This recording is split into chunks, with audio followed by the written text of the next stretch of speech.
जय श्री राम। मैं वसंत रावल आज मैं आपको बताने आया हूं जन्म कुंडली के कौन से भाव के अंदर केतु ग्रह को मरण कारक ग्रह माना गया है। साथ ही साथ आपको यह भी बताऊंगा क्यों मरण कारक ग्रह माना गया है, उसका फलादेश क्या होता है, केतु का मरण भंग कैसे देखा जाता है। और वीडियो के आखिरी में मैं आपको बताऊंगा अगर किसी व्यक्ति की जन्म कुंडली के अंदर केतु मरण कारक स्थान में बैठा हो तो उसका उपाय क्या करें, उसका निवारण कैसे करें। सबसे पहले हम लोग जानेंगे कि मरण भंग होता क्या है। जब कोई ग्रह किसी भाव के अंदर बैठने के बाद अपने कारक तत्वों का कोई भी सदुपयोग न कर सके, अपने कारक तत्वों का लाभ उस भाव को न दे सके, अपने कारक तत्वों के वजह से उस भाव का उद्धार न कर सके, उस भाव का कोई शुभ फल न दे सके और उस भाव के अंदर बैठ के वो खुद को बहुत ही कमजोर, निर्बल, निसहाय, बलहीन महसूस करे, मरण तुल्य कष्ट भोगे, तो समझ जाना वहां पे वो ग्रह मरण कारक स्थान में आ गया है। अभी हम लोग चर्चा करेंगे केतु की। तो केतु के लिए 3 अलग अलग मत दिए गए हैं। कुछ विद्वानों का कहना है कि केतु तीसरे भाव के अंदर मरण कारक माना गया है। कुछ विद्वानों का यह कहना है कि केतु अष्टम भाव के अंदर मरण कारक माना गया है। मैंने अपने 32 सालों में जो किताबें पढ़ी है, ज्ञान प्राप्त किया है क्लासेस के द्वारा, गुरुओं के द्वारा, और मुझे जो पता चला है कि केतु चौथे भाव के अंदर मरण कारक ग्रह माना गया है और वो ज्यादा सटीक है। क्यों, तो वो भी मैं आपको बताना चाहूंगा। देखिए, चौथा भाव किसका है? माता का, मकान का, वाहन का, प्रॉपर्टी का, जमीन जायदाद का, घर का माहौल, सुख शांति समृद्धि सुकून, रिश्ते, ये सभी चौथे भाव से दिखे जाते हैं। जबकि केतु टोटली ये सभी से अलग है।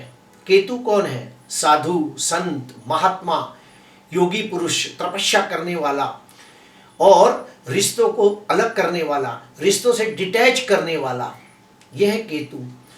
तो केतु जब चौथे भाव में बैठ जाता है तो वो अपने कारक तत्वों का कुछ भी फायदा चौथे भाव को नहीं दे पाता, बल्कि जब केतु चौथे भाव में बैठ जाता है तो केतु भाव के शुभ फलों का नाश कर देता है। इसीलिए केतु को चौथे भाव में मरण कारक ग्रह माना गया है, क्योंकि चौथा भाव और केतु दोनों के कारक तत्व एक दूसरे का विरोधाभास है, एक दूसरे के टोटली अलग है। आइए मैं आपको और गहराई से बोर्ड पे समझाने का प्रयास करूंगा। देखिए, आपके सामने मेष लग्न की कुंडली है और मेष लग्न की कुंडली के अंदर चौथे भाव के अंदर केतु मरण कारक ग्रह बनकर बैठा है। तो इसका फलादेश करने से पहले मैं आपको स्थिति बता देता हूं कि केतु पहले तो चौथे भाव के अंदर मरण कारक स्थिति में है और आप देखिए साथ में लग्नाधिपति मंगल भी नीच का है।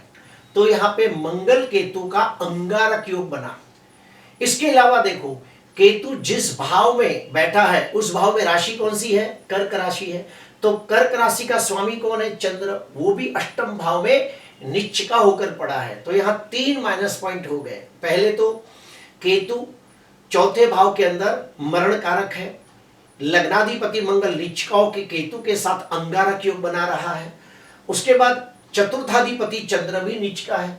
तो ऐसी स्थिति में हम कह सकते हैं, उसका फलादेश कर सकते हैं कि ऐसे व्यक्ति की जो माता है वो हमेशा बीमार रहेगी, या फिर ये व्यक्ति को माता से हमेशा मतभेद, टकराव, खिटपिट होता रहेगा, या फिर ये माता से हमेशा के लिए दूर रहेगा, या इसे माता का सुख ही ना मिले। उसके बाद चौथा भाव किसका है? वाहन का है। तो हम कहेंगे कि ऐसे व्यक्ति को अपने नाम के ऊपर कोई भी वाहन की खरीदी नहीं करनी चाहिए, वरना वो वाहन से उसे हमेशा कष्ट होता रहेगा, बार बार वाहन से अकस्मात होगा, उसे शारीरिक, आर्थिक, मानसिक कष्ट भोगना पड़ेगा। तो ऐसे व्यक्तियों को अपने नाम के ऊपर गलती से भी कोई वाहन की खरीदी नहीं करनी चाहिए।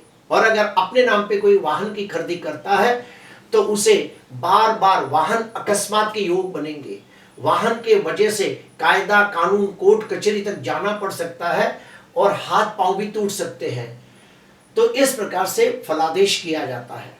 आपको समझाने के लिए मैं और एक कुंडली आपको बताना चाहूंगा। वृषभ लग्न की कुंडली है और चौथे भाव के अंदर सिंह राशि के अंदर केतु मरण कारक ग्रह बनकर बैठा है। अभी देखिए फलादेश कैसे किया जाता है, तो आपको समझाने के लिए मैंने ये ग्रह स्थिति खुद अपने ढंग से रखी है ताकि मैं अपनी बात आपको आसानी से समझा सकूं।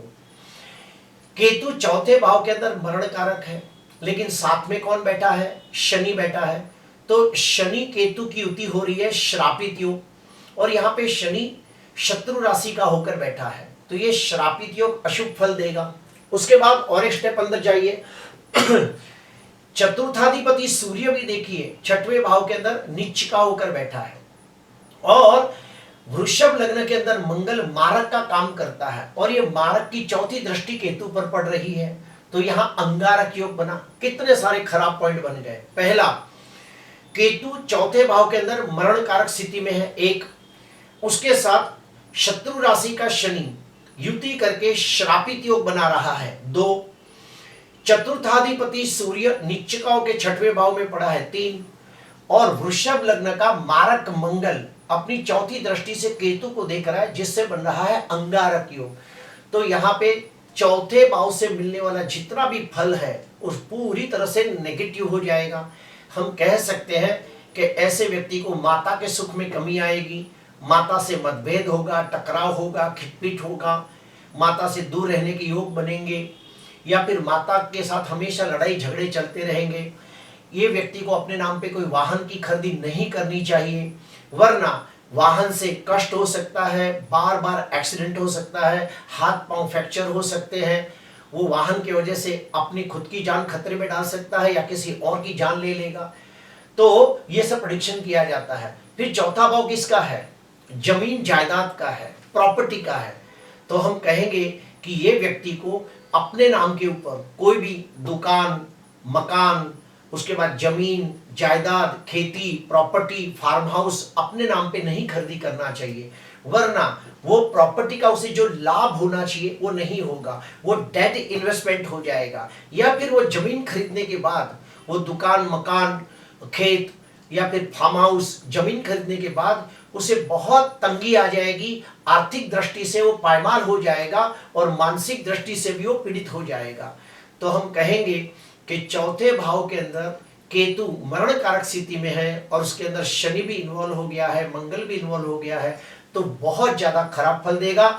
ऐसे व्यक्ति को अपने नाम पे नहीं कोई वाहन की खरीदी करनी चाहिए, ना ही कोई घर, दुकान, जमीन, जायदाद, प्रॉपर्टी की खरीदी करनी चाहिए, वरना बहुत नुकसान होगा। अभी हम जानेंगे कि केतु का मरण भंग कैसे होता है, तो उसके भी मैं आपको 2-3 एग्जाम्पल देना चाहूंगा कि मरण भंग कैसे देखा जाता है। तो उसके 3-4 अलग अलग नियम है, वो मैं आपको बताना चाहूंगा।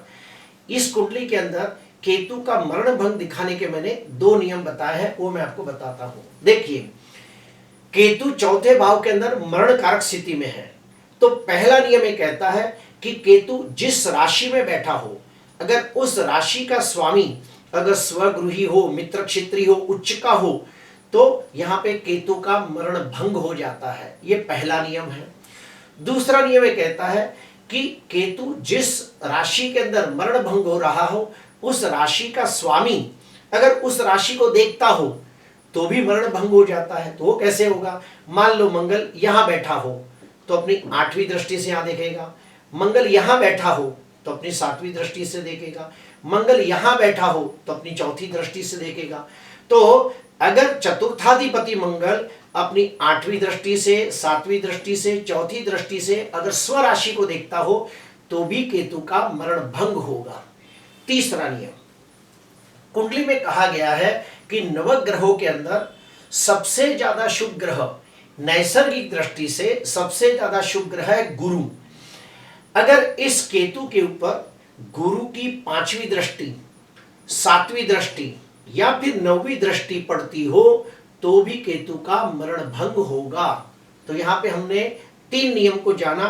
पहले केतु अगर चौथे भाव में मरण कारक हो रहा है तो चतुर्थाधिपति ग्रह अगर स्वगृही मित्र क्षेत्री उच्च का होकर बैठा हो तो मरण भंग होगा। दूसरा नियम हमने जाना कि चतुर्थाधिपति ग्रह अगर खुद अपनी स्वराशि को देखता हो तो भी मरण भंग होगा। तीसरा हमने जाना कि गुरु की 5वीं दृष्टि, 7वीं दृष्टि, 9वीं दृष्टि केतु पर पड़ती हो तो भी केतु का मरण भंग होगा। आइए और एक कुंडली में मैं आपको कुछ नियम बताना चाहूंगा। तुला लग्न की कुंडली है और यहां पे केतु चौथे भाव के अंदर मरण कारक स्थिति में बैठा है, लेकिन आप देखिए साथ में कौन है, स्वगृही शनि है। तो यहां चतुर्थाधिपति शनि चौथे भाव के अंदर स्वगृही होकर शश योग नाम का पंच महापुरुष राजयोग बना रहा है। ये बहुत अच्छी बात है। तो ये शनि शश योग बनाने की वजह से केतु का मरण भंग हो जाएगा।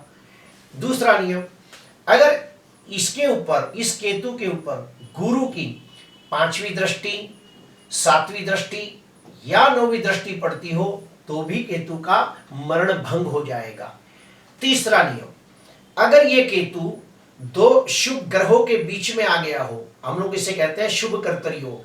अगर चौथे भाव के अंदर केतु मरण कारक हो रहा है लेकिन तीसरे भाव में और 5वें भाव के अंदर कोई दो शुभ ग्रह बैठे हो, जैसे कि बुध, गुरु, शुक्र, तो चंद्र भी चलेगा, तो ऐसे ग्रह अगर आजू बाजू में बैठे हो तो उसे शुभ कर्तरी योग कहते हैं, जिसकी वजह से भी केतु का मरण भंग होगा। तो यहां 3 नियम लागू पड़े।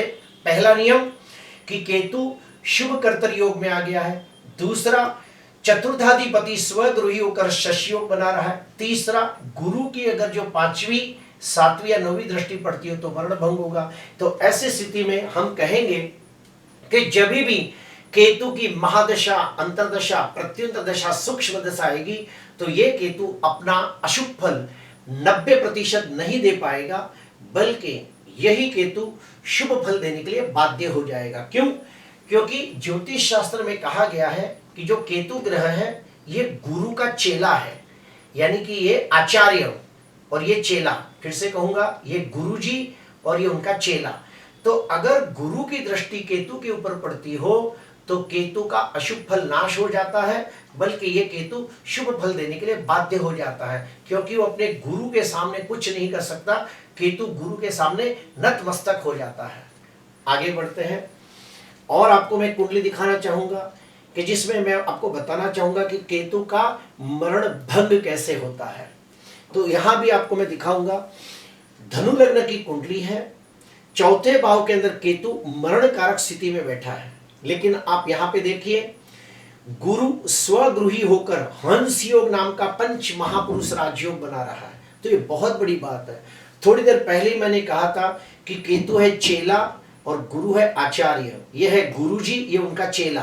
तो जब केतु और गुरु साथ में बैठ जाते हैं और गुरु बलवान स्थिति में हो तो वहां पे धर्म ध्वजा योग नाम का जबरदस्त राजयोग बनता है। और जिसकी भी कुंडली के अंदर गुरु केतु की अंशात्मक युति होती हो और गुरु बलवान स्थिति में हो, यानी कि स्वगृही हो, मित्र क्षेत्री हो, उच्चका हो, केंद्र त्रिकोण में हो, तो समझ जाना धर्म ध्वजा योग बन रहा है। ऐसे व्यक्ति अपने जीवन के अंदर एक बार निश्चित कोई मंदिर की प्राण प्रतिष्ठा करते हैं, कोई मंदिर का निर्माण करते हैं, या फिर कोई मंदिर को बनाने में बहुत बड़ा सहायक बनते हैं। अभी आप और एक स्टेप अंदर जाएंगे। चंद्र गुरु की युति गजकेसरी योग बना रही है, तो यहाँ केतु का फिर मरण भंग हुआ।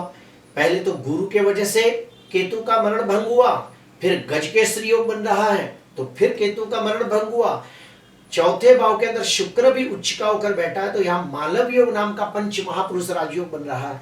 तो यहाँ भी शुक्र कौन है? शुक्राचार्य। शुक्राचार्य कौन है? राक्षसों के गुरु।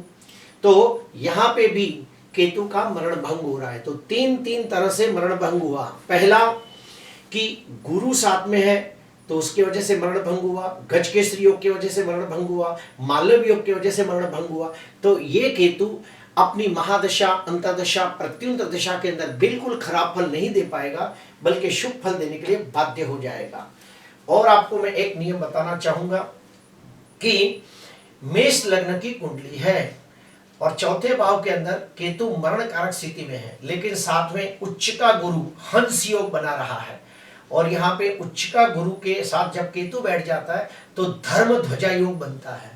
और धर्म ध्वजा योग वाले व्यक्ति धार्मिक आध्यात्मिक क्षेत्र में ऊंचाइयां प्राप्त करते हैं।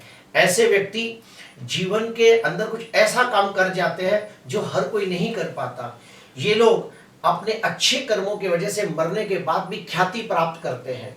कोई मंदिर के निर्माण में सहायक बनते हैं, कोई मंदिर की प्राण प्रतिष्ठा करते हैं, कोई नए मंदिर का निर्माण करते हैं और धार्मिक आध्यात्मिक क्षेत्र में मान सम्मान की नजरों से देखे जाते हैं। तो जिसकी भी कुंडली के अंदर केतु के साथ अगर गुरु स्वग्रही या उच्चका होकर बैठा हो तो समझ जाना धर्म ध्वजा योग नाम का जबरदस्त राजयोग बन रहा है। अभी उसके ऊपर आप देखिए, लग्नाधिपति मंगल भी अपनी चौथी दृष्टि से देख रहा है केतु को और शनि भी स्वग्रही केतु को देख रहा है। तो यहाँ कितने शुभ पॉइंट हो गए। मंगल की दृष्टि की वजह से केतु का मरण भंग हो रहा है, शनि की दृष्टि की वजह से केतु का मरण भंग हो रहा है, गुरु साथ में है तो मरण भंग हो रहा है। तो ऐसी स्थिति में केतु अपनी महादशा अंतरदशा प्रत्युंतर दिशा के अंदर अशुभ फल न देते हुए शुभ फल देने के लिए बाध्य हो जाएगा। अभी हम लोग जानेंगे कि अगर किसी व्यक्ति की कुंडली के अंदर केतु चौथे भाव के अंदर मरण कारक हो तो उसके उपाय क्या करें। सबसे अच्छा उपाय है गणपति अथर्वशीष का पाठ करें। दूसरा उपाय काले कुत्ते को रोटी खिलाएं। तीसरा अपने घर के नैऋत्य दिशा के अंदर एक त्रिकोण झंडा की स्थापना करें और उसमें राम लिखें। चौथा साधु संत महात्मा ये सब लोगों को स्वरुचि भोजन देके उन्हें दान दक्षिणा देके प्रसन्न करें और उनका आशीर्वाद ग्रहण करें। और रोज ओम केतुए नमः, ओम केतुए नमः के 108 जाप करें। केतु का फल है दाढ़िम यानी कि अनार। मंगलवार के दिन अगर जो 3 अनार अपने सर पे से 8 बार घुमाकर अगर किसी भिखारी को दे दिया जाए तो केतु का दुष्प्रभाव कम होता है। प्रिय दर्शकों, आज मैंने आपको बताया कि केतु चौथे भाव के अंदर मरण कारक होता है। काफी किताबों में लिखा गया है तीसरे भाव में भी मरण कारक होता है, अष्टम भाव में भी मरण कारक होता है। तो मेरे अनुभव में जो मैंने आया वो मैंने आपको बताया है कि केतु चौथे भाव के अंदर निश्चित तौर पे मरण कारक माना गया है। और चौथा भाव है सुख समृद्धि का, घर का माहौल, रिश्तों का, प्रेम का, आनंद का, सुख सुकून का। जबकि केतु है संसार से विमुख जाने वाला, केतु संसार से दूर जाने वाला, अपनों से दूर रहने वाला, अपने घर को छोड़कर त्यागी जीवन जीने वाला है केतु। तो केतु चौथे भाव के अंदर बहुत ही अनकंफर्टेबल महसूस करता है, कमजोर, निर्बल, निसहाय महसूस करता है। इसीलिए केतु को चौथे भाव के अंदर मरण कारक माना गया है। आज के लिए बस इतना ही। अगर आपको अच्छा लगा तो जरूर लाइक करना, सब्सक्राइब करना। नमस्कार।